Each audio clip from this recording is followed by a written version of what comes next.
Everyone, multi disciplinary case study open book subject है। दिखने में भी बहुत आसान लगता है, लेकिन इक्वली इम्पोर्टेंट है हमारे अदर सब्जेक्ट्स के साथ। आपको इस सब्जेक्ट को बिल्कुल भी इग्नोर नहीं करना है, या ऐसा नहीं करना है कि हम एग्जाम टाइम पे लास्ट टाइम पे ही इसको पढ़ने बैठेंगे। आपको पहले से पूरा उसे प्रिपेयर रखना है, ताकि एग्जाम टाइम पे सिर्फ आपको उसको एक बार रिवाइज करना रहे, क्योंकि हमें हर सब्जेक्ट में इंडिविजुअली पास होना है, तभी हम सीज के एग्जाम क्लियर कर पाएंगे। आज के इस वीडियो में हम डिस्कस करने वाले हैं नेक्स्ट चैप्टर एमसीएस का। इसमें भी हम हर एक केस स्टडी को इंडिविजुअली समझेंगे कि हर एक केस में क्या हुआ, उसकी क्या स्टोरी थी। ऑन योर पार्ट, आप लोगों को पता है आप लोगों को क्या करना है। एमसीएस की जो हमारी मॉड्यूल है आईसीएसआई की, या फिर आपकी वो जो नोटबुक हो, उसमें आप इस स्टोरी को नोट कर सकते हैं कि इस केस में क्या हुआ था, ताकि रिविजन करते वक्त आपको बहुत हेल्प मिलेगी और आपका टाइम भी बहुत सेव होगा। तो वीडियो को अच्छे से देखना। केस नंबर 1 है यहाँ पे Shruti Vora and others versus SEBI, और यहाँ पे जो डिसीजन आया था वो आया था सिक्योरिटीज अपीलेट ट्रिब्यूनल, मतलब कि सेट का। यहाँ पे क्वेश्चन क्या इन्वॉल्व है, यहाँ पे क्वेश्चन था रिलेटेड टू इनसाइडर ट्रेडिंग। इस केस में क्या हुआ, कुछ मैसेजेस व्हाट्सएप पे फॉरवर्ड हुए और वो जो मैसेजेस थे वो मटेरियलाइज हो गए और उससे कुछ लोगों ने प्रॉफिट अर्न किया। तो यहाँ पे सेबी का कहना था कि ये इनसाइडर ट्रेडिंग हुई है, क्योंकि व्हाट्सएप पे जो मैसेज फॉरवर्ड हुए थे वो क्या हुए हैं, मटेरियलाइज हुए हैं, उससे आपको प्रॉफिट हुआ है। तो यहाँ पे इनसाइडर ट्रेडिंग का केस हुआ।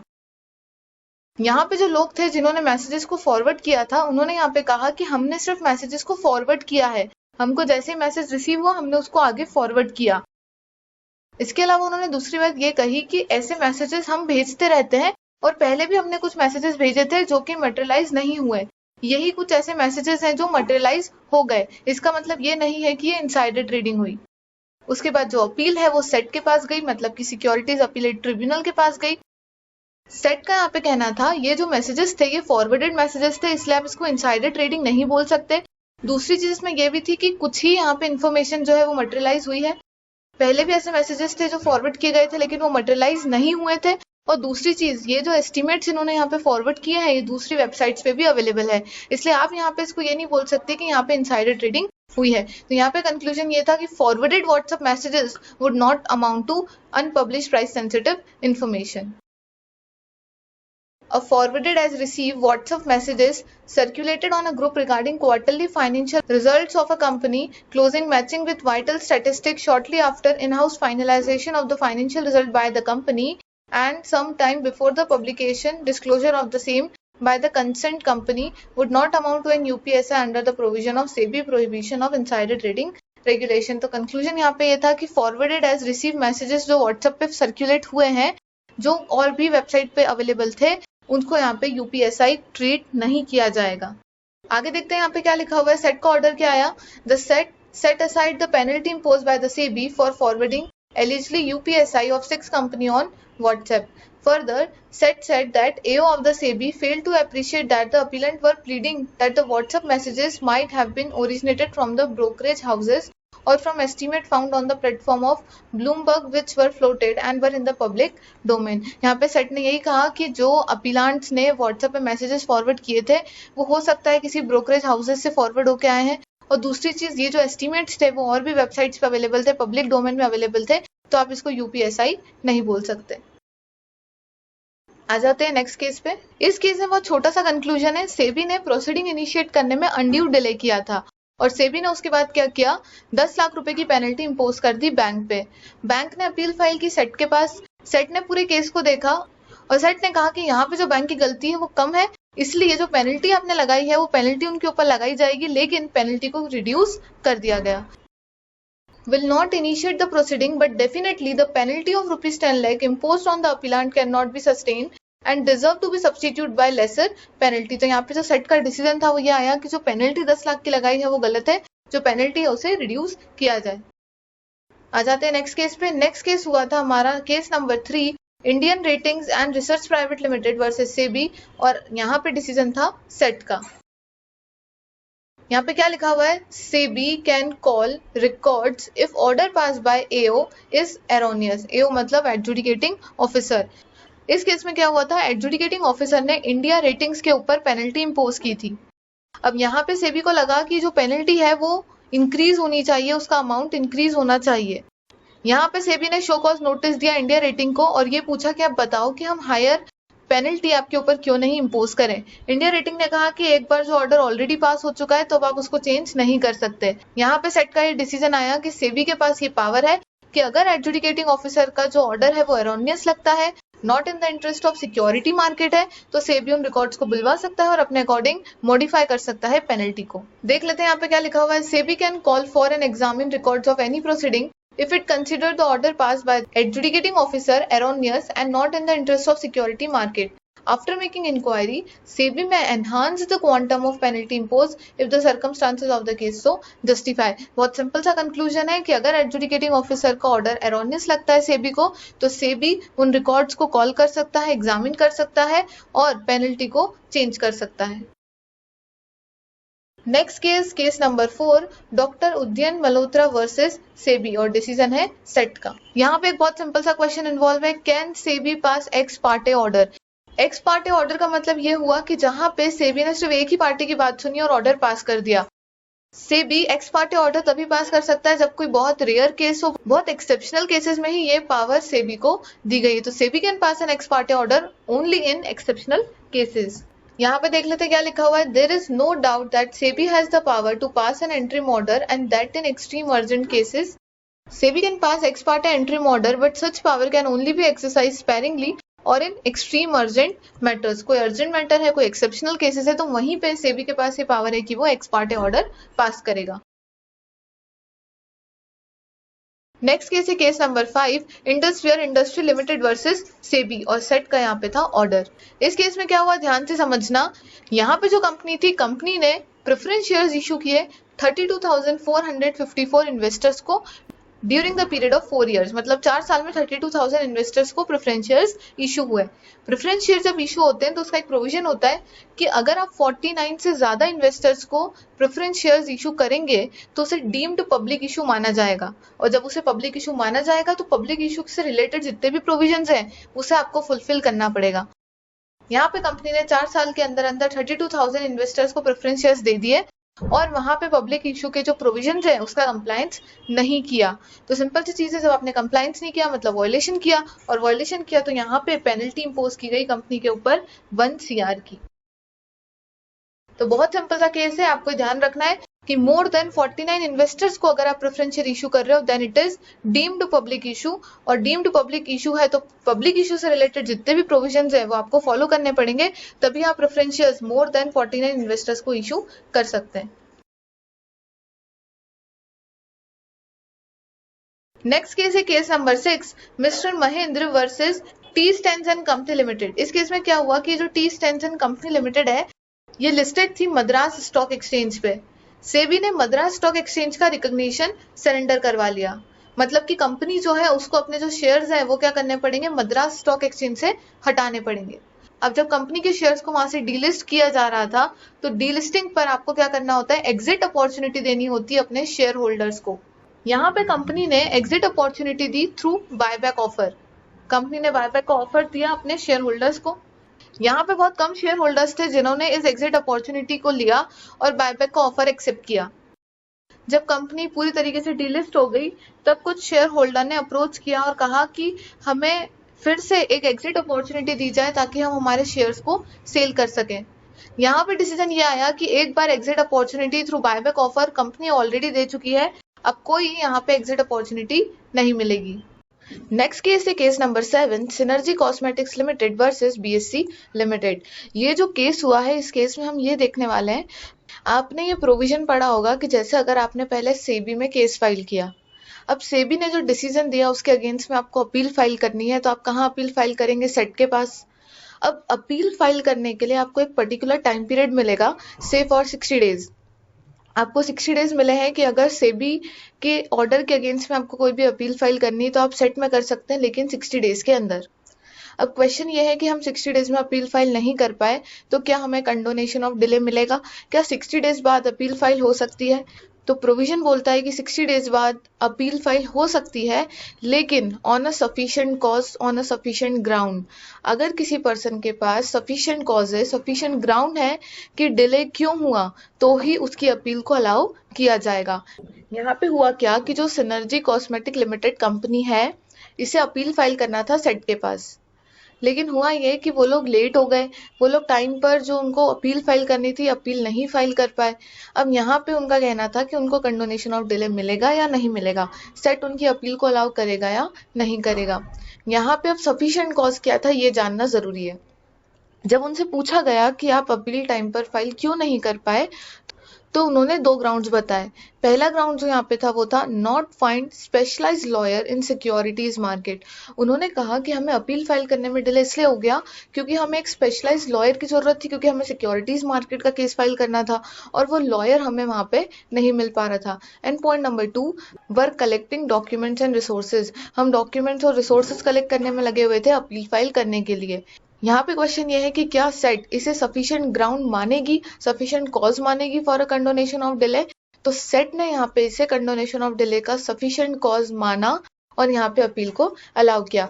तो यहाँ पे जो दोनों ग्राउंड्स थे कि हमें स्पेशलाइज्ड लॉयर नहीं मिल पाया और हम डॉक्यूमेंट एंड रिसोर्सेज और अमाउंट और मनी जो भी हम सब कलेक्ट करने में लगे हुए थे अपील फाइल करने के लिए, इसलिए हमें डिले हो गया, तो इसको सफिशिएंट कॉज यहाँ पे कंसिडर किया गया। Some time to find a specialized lawyer dealing in securities market. Thereafter, it took some time to collect, compile as well as collate various documents as required by the advocate. It was also urged that the appellant is in financial difficulties. तो ये एक interesting case यहाँ पे था कि क्या अगर आपको लॉयर नहीं मिल रहा है, स्पेशलाइज्ड लॉयर नहीं मिल रहा है और आप रिसोर्सेज कलेक्ट करने में लगे हो, अगर आपके पास उतना पैसा नहीं है कि आप टाइम पे अपील फाइल कर पाए, उस वजह से डिले हो गया, तो यहाँ पे सेट ने उन्हें कंडोनेशन ऑफ डिले दिया। नेक्स्ट केस है case number 8, nicer green housing infrastructure developers limited versus SEBI. यहाँ पे जो अपील है वो कहाँ गई है, सेट के पास। यहाँ पे क्वेश्चन इन्वॉल्व था related to CIS collective investment scheme. जब आपने सिक्योरिटीज लॉ पढ़ा होगा, जहां पे आपने पढ़ा होगा कि कोई भी पर्सन अगर कलेक्टिव इन्वेस्टमेंट स्कीम का बिजनेस करना चाहता है तो वहां पे आपको पहले सेबी से रजिस्ट्रेशन लेना पड़ता है, देन ओनली आप ये बिजनेस को कंटिन्यू कर सकते हो। इस पर्टिकुलर केस में क्या हुआ वो देख लेते हैं। ये जो नाइसर ग्रीन हाउसिंग है, इन्होंने CIS का बिजनेस स्टार्ट किया, इन्होंने पब्लिक से बहुत सारा पैसा अपने पास इकट्ठा कर लिया, लेकिन इन्होंने सेबी से यहाँ पे रजिस्ट्रेशन नहीं लिया, क्योंकि अगर आप बहुत सारा पैसा अमाउंट पब्लिक से कलेक्ट करते हो तो वो कलेक्टिव इन्वेस्टमेंट स्कीम में कवर होता है, और कलेक्टिव इन्वेस्टमेंट स्कीम का business without registration with SEBI एक वायलेशन है। तो यहाँ पे सेबी ने ये सब चीजें देखी कि इन्होंने बिजनेस स्टार्ट कर दिया है, हमसे रजिस्ट्रेशन नहीं लिया, तो सेबी ने यहाँ पे ऑर्डर पास किया कि आपको जो भी अमाउंट है वो सारा रिफंड करना पड़ेगा पब्लिक को। ये जो नाइसर ग्रीन थी, इन्होंने कहा कि हमने तो ऑलरेडी पैसा पब्लिक को रिफंड कर दिया है। तो सेबी ने बोला कि प्रूफ लाके बताओ, हमें प्रूफ दो कि आपने एक्चुअली रिफंड कर दिया है। पर ये कंपनी कंटिन्यूस बोलती रही कि हमने रिफंड कर दिया है और कोई प्रूफ इन्होंने वहां पे प्रेजेंट नहीं किया।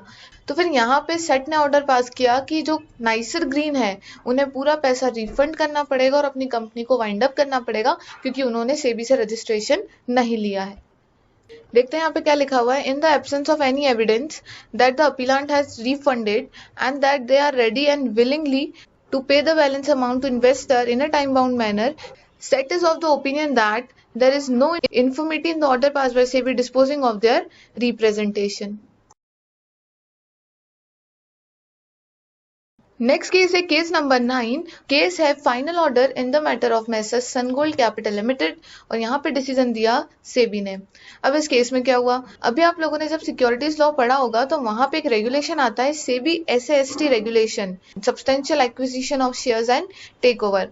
जो आप लोग अभी पढ़ रहे हैं वो रेगुलेशन 2011 में आया था, लेकिन उसके पहले भी एक SAST रेगुलेशन होता था जो कि 1997 था।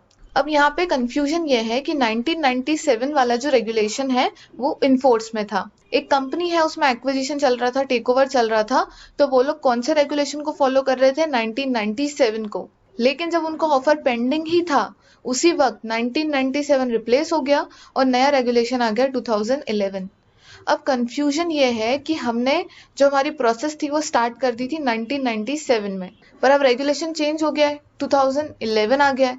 तो उनका क्वेश्चन था कि अब जो हमें ऑफर प्राइस डिसाइड करनी है, हमें बहुत सी चीजें डिसाइड करनी है, वो हम 2011 के बेसिस पे करें या 1997 के बेसिस पे करें। तो यहाँ पे डिसीजन ये आया कि जितने भी पेंडिंग ओपन ऑफर्स थे जो कि 1997 में फॉल हो रहे थे वो उसी के बेसिस पे कंप्लीट होंगे, 2011 में आपको फॉलो करने की वहां पे जरूरत नहीं है। देखते हैं यहाँ पे क्या लिखा हुआ है। One of the principal underlying under SST regulation is exit opportunity to the public shareholder of the target company at the best price, and accordingly the provision of SST regulation deals with offer price. That offer price is an open offer highest of the price of share of the target company derived through various methods. SST regulation 1997 has been repealed by regulation 35(1) of SST regulation 2011 and has been replaced by SST regulation 2011. Regulation 35 of SST regulation 2011 provides that all obligation incurred under SEBI SST regulation 1997, including obligation to make an open offer, shall remain unaffected as if the repealed regulation has never been repealed. इन्होंने regulation में लिख दिया कि जो पुराना regulation है उसमें जितने भी ऑब्लिगेशन है to make an open offer वो अनअफेक्टेड रहेंगे, इस तरीके से कि कभी भी पुराना वाला रेगुलेशन रिपील्ड ही नहीं हुआ। तो आपको जो भी सारे अपने ऑब्लिगेशन है वो पुराने रेगुलेशन के अकॉर्डिंग ही कंप्लीट करने हैं। नेक्स्ट केस है case number 10, final order in respect of mister Amalendu Mukherjee in the matter of Raiko India limited. और यहाँ पे जो डिसीजन था वो था सेबी का। यहाँ पे केस है इनसाइडर ट्रेडिंग का। अब क्वेश्चन क्या इन्वॉल्व है वो समझ लेते हैं। यहाँ पे जो मिस्टर मुखर्जी है ये एमडी है कंपनी के। अब जब आप कंपनी के एमडी हो तो आपको कंपनी के बारे में पता होगा कि कंपनी में आगे क्या होने वाला है। इन्होंने कंपनी के फाइनेंशियल्स देखे और इनको ये समझ में आया कि आगे जाके कंपनी को लॉस हो सकता है, और क्योंकि कंपनी को लॉस होगा मतलब कि जो कंपनी के शेयर प्राइस है वो कम हो जाएंगे। जब इनको ये सारी इन्फॉर्मेशन मिली, यहाँ पे एमडी ने क्या करा कि फाइनेंशियल्स पब्लिक में आए उसके पहले उन्होंने अपने शेयर सेल कर दिए ताकि वो एक अच्छा खासा गेन अर्न कर सके। जो मिस्टर मुखर्जी थे उन्हें पता था कि जैसे ही कंपनी के फाइनेंशियल्स आएंगे तो वहाँ पता लग जाएगा कि कंपनी के फाइनेंशियल इतने अच्छे नहीं है, शेयर के प्राइसेस कम हो जाएंगे, इससे जो एमडी ने शेयर परचेस करके रखे उनको लॉस होगा। तो उन्होंने क्या किया कि फाइनेंशियल सबके सामने है उसके पहले उन्होंने शेयर्स को सेल कर दिया और इससे उन्होंने अर्न किया रॉन्गफुल गेन। सो यहाँ पे it is amount to insider trading और यहाँ पे ऑर्डर पास किया गया कि जो मिस्टर मुखर्जी है उनसे अमाउंट डिस्चार्ज किया जाएगा विद इंटरेस्ट और उनको रेस्ट्रेन किया जा रहा है सिक्योरिटी मार्केट से for 7 years। The practice of insider trading is intended to be prohibited in order to sustain the investors' confidence in the integrity of securities market। उन्होंने कहा कि हम insider trading का प्रोविजन ही क्यों लाए थे ताकि इन्वेस्टर का कॉन्फिडेंस सिक्योरिटी मार्केट पे बना रहे।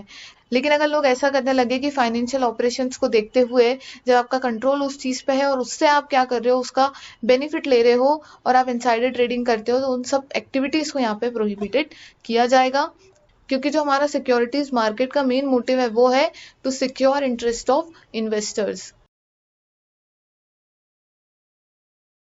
अब यहाँ पे केस में हुआ क्या कि जब भी सिक्योरिटीज मार्केट में ट्रेड होता है तो वो स्टॉक ब्रोकर के थ्रू करते हैं। स्टॉक ब्रोकर की यहाँ पे क्या रिस्पॉन्सिबिलिटी बनती है कि जितने भी क्लाइंट्स के अकाउंट है आपको क्या करना है, सेपरेटली मेंटेन करना है। जैसे अगर क्लाइंट ए है क्लाइंट बी है तो दोनों क्लाइंट के जो अकाउंट है वो सेपरेट मेंटेन होंगे। ऐसा ना हो कि क्लाइंट ए के अकाउंट में अगर कोई पैसा रखा है तो उसमें से आपने क्लाइंट बी के शेयर परचेस करने के लिए पैसा दे दिया, या क्लाइंट बी का पैसा क्लाइंट ए में आपने डिपॉजिट करवा दिया। जो स्टॉक ब्रोकर है वो ऐसा नहीं कर सकता। यहाँ पे स्टॉक ब्रोकर ने कुछ ऐसी एक्टिविटी की थी जिसमें उन्होंने किसी और क्लाइंट के अकाउंट से पैसे निकालकर किसी और क्लाइंट के अकाउंट में डिपॉजिट करवाए थे। तो यहाँ पे कंक्लूजन ये आया था कि स्टॉक ब्रोकर ऐसी कोई भी एक्टिविटीज नहीं कर सकते।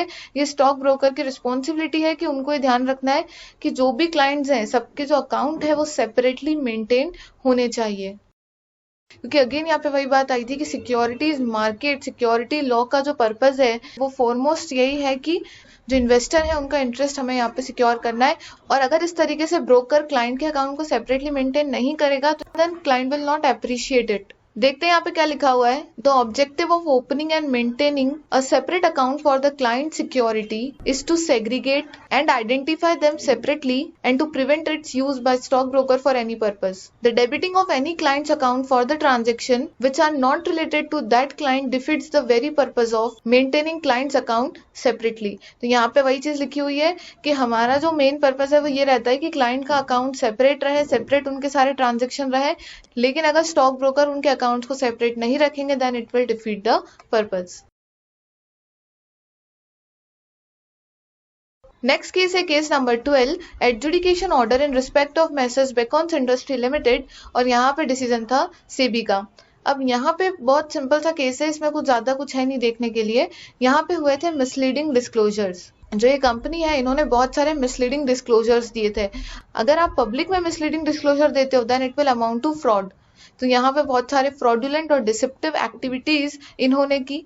और अगेन यहाँ पे वही चीज आती है कि सिक्योरिटीज मार्केट का पर्पस क्या है, to protect the interest of investors in Indian securities market. तो अगर आप ऐसे मिसलीडिंग डिस्क्लोजर्स दोगे तो कैसे हम इन्वेस्टर के इंटरेस्ट को यहाँ पे प्रोटेक्ट कर पाएंगे। तो यहाँ पे जो कंपनी ने फ्रॉडुलेंट एक्टिविटी की, यहाँ पे मिसलीडिंग डिस्क्लोजर्स दिए, इसके लिए यहाँ पे इनके ऊपर 10 करोड़ की पेनल्टी, जो कंपनी थी, कंपनी के ऊपर 10 करोड़ की पेनल्टी इम्पोज की गई।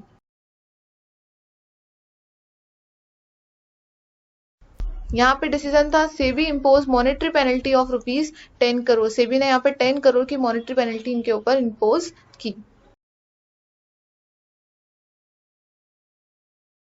नेक्स्ट है case number 13, adjudication order in respect of Mr. Gurmeet Singh, Mr. I.S. Sukhija and Mr. H.S. Anand in the matter of Beconth Industry Limited। अभी जो ऊपर अपन ने केस डिस्कस किया वहां पे क्या हुआ था कि कंपनी ने गलत डिस्क्लोजर दिया तो कंपनी के ऊपर पेनल्टी इंपोज की गई ऑफ ₹10 करोड़। ये जो नेक्स्ट केस है ये वही केस है, लेकिन यहाँ पे क्या हुआ, जो कंपनी के डायरेक्टर्स थे उन पे हमने यहाँ पे पेनल्टी इंपोज की, क्योंकि कंपनी की तो गलती थी लेकिन कंपनी में काम कर रहे वो लोग जिनको उसके बारे में नॉलेज था, जो उसमें इन्वॉल्व थे, उन पे भी पेनल्टी इंपोज की जाएगी। नीचे वाला केस सेम है जहाँ पे फ्रॉडुलेंट एक्ट हुआ, जहाँ पे डिसेप्टिव एक्टिविटीज की गई। बस यहाँ पे डिफरेंस ये है कि जो डायरेक्टर्स थे कंपनी के उनके ऊपर पेनल्टी इंपोज की गई। नेक्स्ट केस है case number 14, adjudication order in respect of Messrs Ashlar commodities private limited, और यहाँ पे डिसीजन था सेबी का। ये भी बहुत छोटा सा केस है। यहाँ पे नॉन जेन्युइन ट्रेड्स हुए थे। यहाँ पे कुछ टोटल 530 यूनिक कॉन्ट्रैक्ट्स जो है वो क्या किए गए थे, ट्रेड किए गए थे।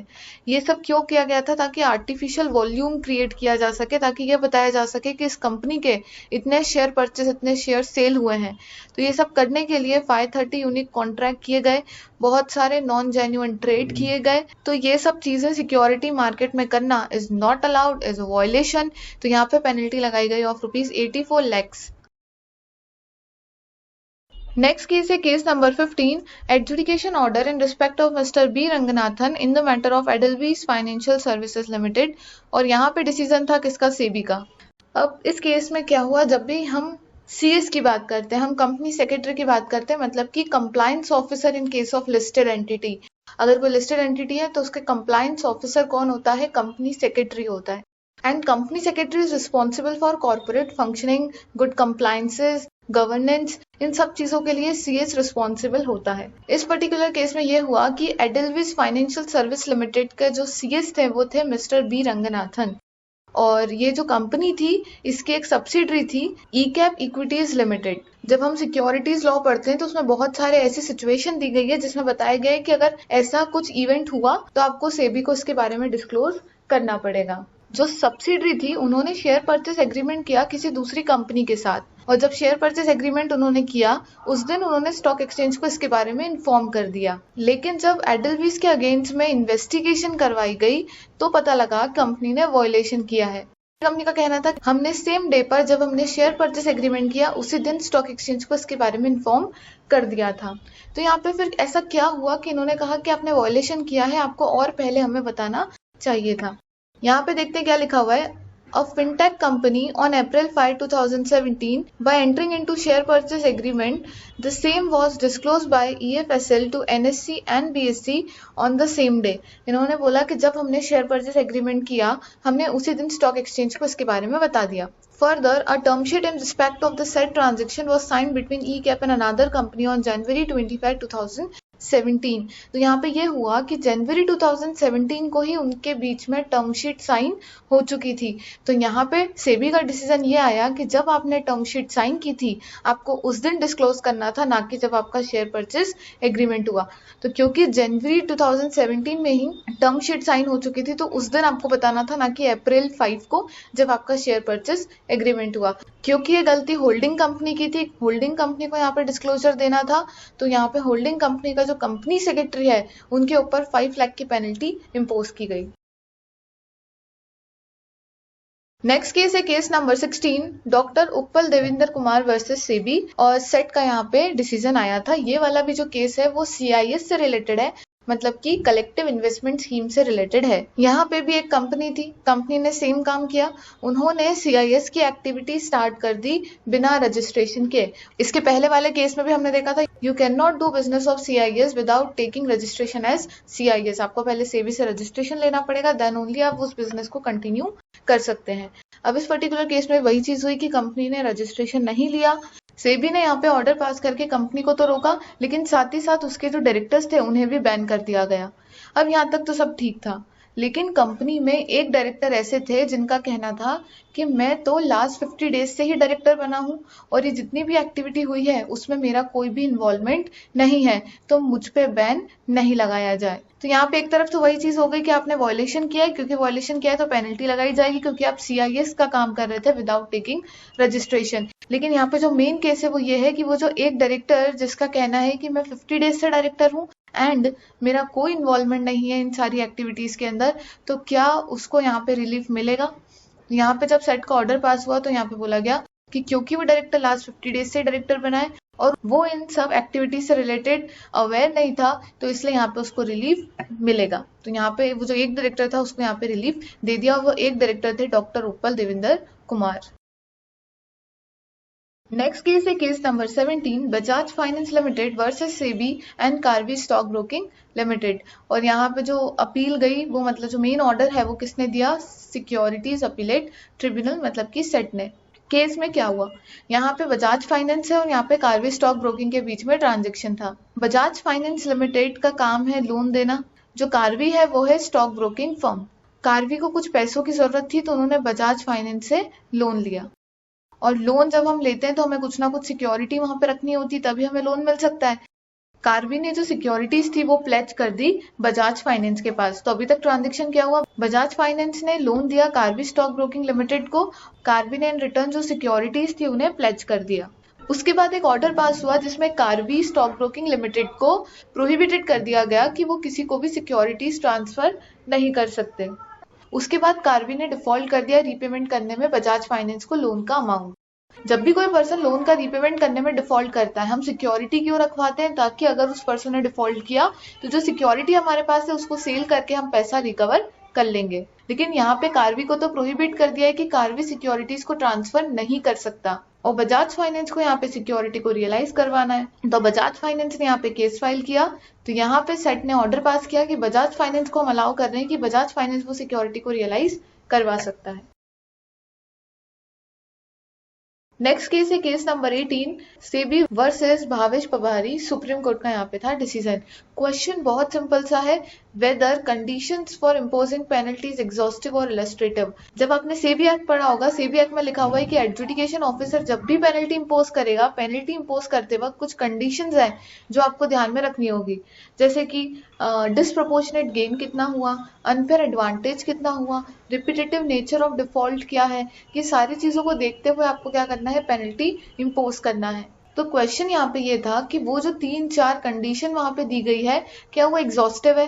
एग्जॉस्टिव है मतलब कि क्या उसके अलावा हमें कुछ और नहीं देखना है, सिर्फ वही कंडीशन देख के हमें पेनल्टी इंपोज करनी है? या एडजुडिकेटिंग ऑफिसर का डिस्क्रिशन है, मतलब वो इलिस्ट्रेटिव है, जहां पे वो और भी कंडीशन को देखते हुए पेनल्टी इंपोज कर सकते हैं। सुप्रीम कोर्ट का वहां पे डिसीजन था कि वो जो वहां पे कंडीशन दी गई है वो इलिस्ट्रेटिव है, उसके अलावा भी आप दूसरी कंडीशंस को देखते हुए वहां पे पेनल्टी इंपोज कर सकते हैं। नेक्स्ट केस है case number 19, PVP global ventures versus SEBI, और सेट का यहाँ पे था डिसीजन। यहाँ पे भी एक सिंपल सा क्वेश्चन इन्वॉल्व है। यहाँ पे क्या हुआ, एडजुडिकेटिंग ऑफिसर ने कंपनी पे पेनल्टी इंपोज की। जब पेनल्टी इंपोज की तो ऑर्डर निकला कि आपको इतनी पेनल्टी का पेमेंट करना है। यहाँ पे अगर हम देखें तो 2 क्वेश्चन इन्वॉल्व है। पहला क्वेश्चन ये कि वो जो ऑर्डर ऑफ पेनल्टी है, क्या वो डीम्ड नोटिस ऑफ डिमांड है? अगर एडजुडिकेटिंग ऑफिसर ने एक ऑर्डर पास करके बोला है कि इतनी पेनल्टी है, तो क्या वही नोटिस ऑफ डिमांड है, या उनको अलग से एक नोटिस देना पड़ेगा आपको कि आपको इतनी पेनल्टी का पेमेंट करना है? तो यहाँ पे डिसीजन आया कि जो ऑर्डर ऑफ पेनल्टी है वो डीम नोटिस ऑफ डिमांड होता है, अलग से कोई हमें नोटिस देने की जरूरत नहीं है, वो ऑर्डर ही इटसेल्फ आपको ये बोल रहा है कि आपको इतनी पेनल्टी का पेमेंट करना है। और दूसरा क्वेश्चन यहाँ पे ये था, एडजुडिकेटिंग ऑफिसर ने तो सिर्फ पेनल्टी लगाई थी, जब रिकवरी ऑफिसर रिकवर करने आए तो उन्होंने इंटरेस्ट भी उसके ऊपर, पेनल्टी के ऊपर इंटरेस्ट भी रिकवर करने का बोला। तो यहाँ पे कंपनी ने डिनाई कर दिया कि हम इंटरेस्ट नहीं देंगे क्योंकि ऑर्डर में सिर्फ पेनल्टी के बारे में लिखा हुआ है। रिकवरी ऑफिसर इस तरीके से इंटरेस्ट हमारे ऊपर नहीं लगा सकते। सेट का यहाँ पे डिसीजन ये आया कि अगर आप पेनल्टी पे करने में डिले करोगे देन रिकवरी ऑफिसर के पास ये पावर है कि रिकवरी ऑफिसर वहां पे इंटरेस्ट इम्पोज करेंगे, क्योंकि आपकी गलती है कि आपने पेनल्टी को पे करने में डिले किया। Order of penalty is itself deemed notice of demand, और इंटरेस्ट लिवाई किया जा सकता है अगर आप पेनल्टी का पेमेंट करने में डिले करते हैं तो। नेक्स्ट केस है case number 20, Thurn flow energy private limited versus SEBI, और सेट का था डिसीजन। और यहाँ पे जो केस है it is related to SEBI SAST. SEBI SAST में लिखा है जब भी आप टेक ओवर करोगे, एक्विजिशन करोगे और वो एक लिमिट से ज्यादा होगा तो वहां पे आपको ओपन ऑफर देना पड़ेगा। यहाँ पे क्या हुआ, जब एक्विजिशन हुआ तो जितनी लिमिट दी है ओपन ऑफर देने के लिए 0.04% शेयर ज्यादा उन्होंने परचेस कर लिए। तो यहाँ पे ये क्वेश्चन आया कि अब वायलेशन माने या नहीं माने। अगर हम यहाँ पे देखें, भले ही आपने लिमिट से कितना भी ज्यादा परचेस किया हो, क्योंकि आपने ज्यादा परचेस किया है इसलिए आपको यहाँ पे ओपन ऑफर देना पड़ेगा।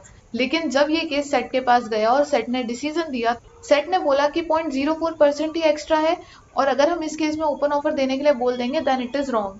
तो यहाँ पे सेट ने बोला कि जो एक्स्ट्रा शेयर आपने परचेस किए हैं उनको आप सेल कर दो और जो अमाउंट है वो आईपीएफ में डिपॉजिट करवा दो, बाकी आपको कुछ भी करने की जरूरत नहीं है। तो वैसे तो लिमिट एक्सीड हुई है तो ओपन ऑफर देना था, लेकिन सेट ने बोला क्योंकि बहुत कम अमाउंट है इसलिए आपको क्या करना है, जो एक्स्ट्रा शेयर्स है उन्हें सेल करके जो अमाउंट है वो आईपीएफ में डिपॉजिट करना है। नेक्स्ट केस है case number 21, GRD securities limited versus national stock exchange of India, और सेट का यहाँ पे था डिसीजन। बहुत छोटा सा केस है, करेंसी डेरिवेटिव ट्रांजेक्शन हुए थे जिसमें मार्जिन मनी डिपॉजिट होनी थी, लेकिन ब्रोकर जो है वो फेल हो गए मार्जिन मनी को टाइम पे कलेक्ट करने में। तो यहाँ पे उनके ऊपर 2 करोड़ की पेनल्टी इम्पोज की गई। ब्रोकर ने बोला कि हमारा टर्नओवर इतना नहीं है जितने की आपने हमारे ऊपर पेनल्टी इम्पोज कर दी है। सेट में यहाँ पे केस गया, सेट ने बोला कि जो पेनल्टी है उसको रिड्यूस किया जाए।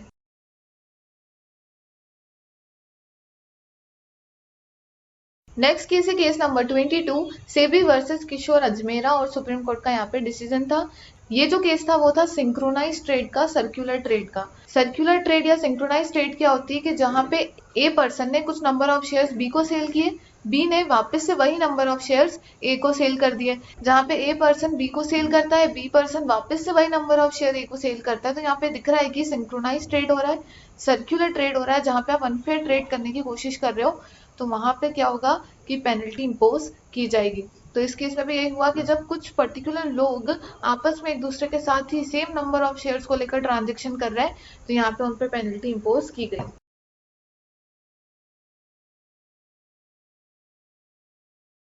नेक्स्ट केस है case number 23, NISA technologies limited and others, और सेबी का यहाँ पे डिसीजन था। इस केस में एनसीडीज इशू किए गए थे, मतलब नॉन कन्वर्टेबल डिबेंचर्स इशू किए गए थे, और वो इशू किए गए थे टोटल 341 पर्सन को। जब आप 341 पर्सन को इशू कर रहे हो मतलब आप पब्लिक में इशू कर रहे हो तो उसको हम पब्लिक इशू बोलेंगे। और पब्लिक इशू क्योंकि आपने यहाँ पे किया है और आपने प्रोविजंस को फॉलो नहीं किया तो ये क्या हो गया, वॉयलेशन हो गया। और वॉयलेशन हुआ तो यहाँ पे कंपनी को डायरेक्ट किया गया कि जो भी पैसा आपने लिया है वो सारा आपको रिफंड करना पड़ेगा विद इंटरेस्ट। तो बहुत सिंपल सा केस था कि डिबेंचर्स इशू किए गए और आपने जो प्रोविजंस थे पब्लिक इशू से रिलेटेड वो आपने उसको फॉलो नहीं किया, क्योंकि ये वॉयलेशन है तो यहाँ पे कंपनी को डायरेक्ट किया गया to refund money with interest.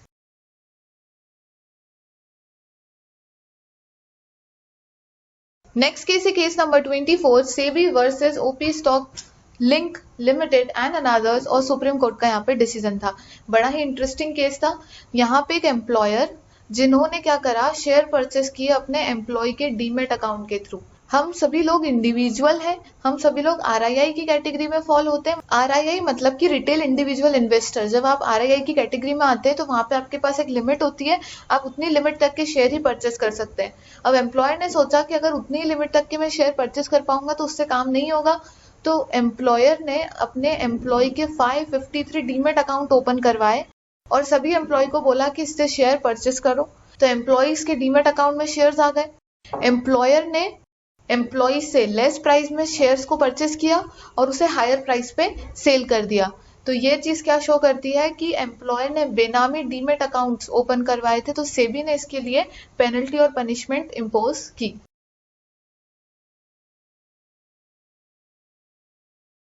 Next case है case number 25, SEBI versus Buren energy India limited, और सुप्रीम कोर्ट का यहाँ पे था डिसीजन। क्वेश्चन बहुत सिंपल सा है कि जब हम सेबी एसएसटी पढ़ते हैं तो सेबी एसएसटी में ऑफर पीरियड किसको बोलते हैं। जब आप सेबी एसएसटी पढ़ेंगे उसमें क्लियरली डेफिनेशन दी है, ऑफर पीरियड को समझाया है कि ऑफर पीरियड कब से शुरू होता है और ऑफर पीरियड कब खत्म होता है। ऑफर पीरियड की स्टार्टिंग होती है एमओयू से, जब आपने शेयर परचेस एग्रीमेंट किया वहां से आपका ऑफर पीरियड स्टार्ट होता है, और जब आप लास्ट में सारा पेमेंट कर देते हैं तब जाके वो एंड होता है। क्वेश्चन यहाँ पे यह है कि during the offer period acquirer director appoint कर सकता है टारगेट कंपनी में। तो यहाँ पे बोला गया है कि जब आप प्रोविजन पढ़ते हैं, प्रोविजन में क्लियरली लिखा हुआ है कि ड्यूरिंग द ऑफर पीरियड जो एक्वायरर है वो डायरेक्टर अपॉइंट नहीं कर सकता टारगेट कंपनी में। तो यही यहाँ पे डिसीजन आया था कि ऑफर पीरियड एमओयू से शेयर परचेस एग्रीमेंट से लेके पेमेंट तक का रहता है, तो ड्यूरिंग दैट पीरियड आप डायरेक्टर अपॉइंट नहीं कर सकते टारगेट कंपनी में। नेक्स्ट केस है case number 26, national securities depository limited versus SEBI. जो डिसीजन यहाँ पे दिया वो दिया सुप्रीम कोर्ट ने। सेबी की जनरली दो वर्किंग है, एक है कि वो एडमिनिस्ट्रेटिव वर्किंग करता है, दूसरा क्वासी जुडिशियल वर्किंग करता है। सेबी एडमिनिस्ट्रेटिव सर्क्यूलर इशू कर सकता है, जो भी एडमिनिस्ट्रेशन से रिलेटेड है कि क्या होना चाहिए क्या नहीं होना चाहिए, वो सर्क्यूलर सेबी इशू कर सकता है। और सेबी का दूसरा काम कोर्ट की तरह होता है, जहाँ पे वो क्वासी जुडिशियल ऑर्डर्स पास कर सकता है। अब यहाँ पे क्वेश्चन ये था कि सेबी के किस ऑर्डर के अगेंस्ट में सेट के पास अपील की जा सकती है और कौन से ऑर्डर पे आप अपील नहीं कर सकते। तो जब हम क्वासी जुडिशियल ऑर्डर्स की बात करते हैं जो कि कोर्ट की तरह होता है, जैसे कोर्ट का काम होता है डिसीजन देना, ऑर्डर पास करना, जजमेंट देना, वैसे सेबी के पास भी अथॉरिटी है कि कोई केस आया तो सेबी वहां पे जजमेंट पास कर सकता है, ऑर्डर पास करेगा, अपना क्वासी जुडिशियल ऑर्डर देगा, और उसके अगेंस्ट में आप क्या कर सकते हैं, अपील कर सकते हैं सेट के पास। लेकिन जब बात होती है एडमिनिस्ट्रेटिव सर्क्यूलर की, तो appeal to SAT is not allowed in case of administrative circular. यहाँ पे क्या हुआ था कि सेबी ने एक एडमिनिस्ट्रेटिव सर्क्यूलर इशू किया था जो कि नेशनल सिक्योरिटी डिपॉजिटरी को सही नहीं लगा, तो उन्होंने अपील कर दी सेट में एडमिनिस्ट्रेटिव सर्क्यूलर के अगेंस्ट में। तो यहाँ पे डिसीजन आया कि appeal is not allowed in case of administrative circular. Next case है case number 27, Laurel energetics private limited versus SEBI, और सुप्रीम कोर्ट का यहाँ पे था डिसीजन। इस केस में क्या हुआ फैक्ट से समझते हैं। In 2014 transfer between promoter at 6.30 shares of a target company. Target company के शेयर्स थे जो कि प्रमोटर्स के बीच में ट्रांसफर हुआ और उसकी प्राइसिंग थी 6.30। ये जो केस है वो related to SEBI SST regulation है। यहाँ पे हमको ये बात करनी है कि प्राइस क्या होनी चाहिए थी। तो 2014 में जब ट्रांसफर हुआ तो 6.30 पे ट्रांसफर हुआ। 2015 में जो ऑफर प्राइस डिसाइड की गई वो 3.20 थी। अब यहाँ पे क्वेश्चन ये था कि प्राइसिंग क्या होनी चाहिए। अगर आपने सेबी एसएसटी का ऑफर प्राइस वाला प्रोविजन अच्छे से पढ़ा होगा तो आपको ध्यान होगा कि वहां पे 4-5 पॉइंट दिए गए हैं और बोला गया है कि आपको प्राइसिंग कौन सी लेनी है, हायर ऑफ द फॉलोइंग। इन सारे पॉइंट में से जो भी सबसे हायर प्राइसिंग आएगी वो आपकी क्या होगी, मिनिमम ऑफर प्राइस। उतना पैसा पर शेयर तो आपको देना ही पड़ेगा। अब यहाँ पे ये क्वेश्चन आया कि जो 2014 में प्राइसिंग ली गई तो उसको कंसिडर किया जाए या नहीं किया जाए। अगर हम प्रोविजन देखें तो प्रोविजन में लिखा हुआ है कि टारगेट कंपनी के शेयर पहले किस प्राइस पे लिए गए थे उस प्राइस को भी आपको उस हायर ऑफ द फॉलोइंग में कंसिडर करना है। तो अगर यहाँ पे देखा जाए कि 6.30 यहाँ पे मिनिमम ऑफर प्राइस होनी चाहिए जो आपको उनको ऑफर करनी पड़ेगी, 3.20 जो है वो बहुत ही कम हो जाती है। जो प्रमोटर्स थे उनका कहना था कि जो वो पुरानी वाली प्राइसिंग थी वो तो एप्लीकेबल ही नहीं होगी क्योंकि रेगुलेशन 10 में वो कवर हो रहे थे। रेगुलेशन 10 में हमको एग्जाम्पशन मिल जाएगी। रेगुलेशन नंबर 10 की एग्जाम्पशन आपको तब अवेलेबल होती है जब आप उस कंपनी में प्रमोटर हो फॉर 3 इयर्स और मोर, और प्रमोटर यहाँ पे सिर्फ 1.5 ईयर से ही प्रमोटर थे, तो उन्होंने कहा कि आपको एग्जाम्पशन नहीं मिलेगी और जो 6.20 पे ट्रांसफर हुआ था उसको आपको यहाँ पे कंसिडर करना पड़ेगा और मिनिमम ऑफर प्राइस आपको 6.20 रखनी पड़ेगी as per the provisions. Section 28 Dushyant and Dalal and another versus SEBI, Supreme court का यहाँ पे डिसीजन था।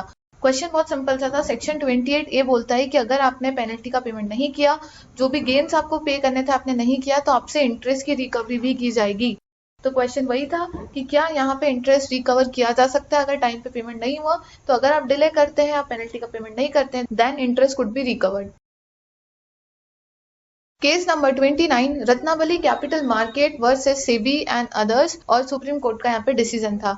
यहाँ पे क्वेश्चन था related to payment of registration fees. जब आप एज अ ब्रोकिंग एंटिटी काम करते हैं तो आपको रजिस्ट्रेशन फीस का पेमेंट करना होता है। जो भी ब्रोकिंग एंटिटी उनका रजिस्ट्रेशन होता है सेबी के पास, तो उनको वहां पे रजिस्ट्रेशन फीस का पेमेंट करना होता है। अगर आपको as a broking entity working करना है तो वहां पे कुछ लिमिट्स है, कुछ कंडीशन है, वो आपको फुलफिल करनी पड़ेगी, तभी आप एज अ ब्रोकिंग एंटिटी काम कर सकते हैं। सेबी ने एक ऑर्डर पास करके बताया कि नेटवर्थ की लिमिट से फॉर एग्जांपल 10 करोड़ होनी चाहिए, तभी आप एज अ ब्रोकिंग एंटिटी काम कर सकते हैं। अगर आपकी उतनी लिमिट नहीं है तो आप ब्रोकिंग एंटिटी की तरह काम नहीं करेंगे। तो अभी तक केस में क्या समझा हमने कि ब्रोकिंग एंटिटी वर्किंग करना है, सेबी के पास आपको रजिस्ट्रेशन फीस का पेमेंट करना है। सेबी ने एक ऑर्डर पास किया और बोला कि ब्रोकिंग एंटिटीज को इतनी नेटवर्थ रखनी होगी, तभी वो इस तरीके से काम कर सकते हैं। वहीं पे एक और ऑर्डर था जिसमें ये लिखा हुआ था कि अगर किसी भी ब्रोकिंग एंटिटी का मर्जर होता है due to operation of law, तो उनको रजिस्ट्रेशन फीस पेमेंट करने से एग्जम्पशन मिलेगी। मतलब दो कंपनियां हैं अलग अलग, उनका मर्जर हो रहा है, अमालगमेशन हो रहा है, due to operation of law उनको अपना मर्जर करना पड़ रहा है, तो वहां पे उनको एग्जम्पशन देंगे from payment of registration fees. इस पर्टिकुलर केस में क्या हुआ, रत्नापली कैपिटल मार्केट ब्रोकिंग एंटिटी थी। जब सेबी का ऑर्डर आया कि नेटवर्थ इतनी होनी चाहिए, तो उन्होंने अपनी ग्रुप कंपनी के साथ मर्जर कर लिया। क्योंकि नेटवर्थ कम हो रही थी तो रत्नावली ने सोचा कि मर्जर कर लेंगे तो नेटवर्थ इंक्रीज हो जाएगी, तो हम वर्किंग कर पाएंगे, तो उन्होंने मर्जर कर लिया। मर्जर होने के बाद उन्होंने एग्जम्पशन मांगा कि हमको रजिस्ट्रेशन फीस से एग्जम्पशन चाहिए।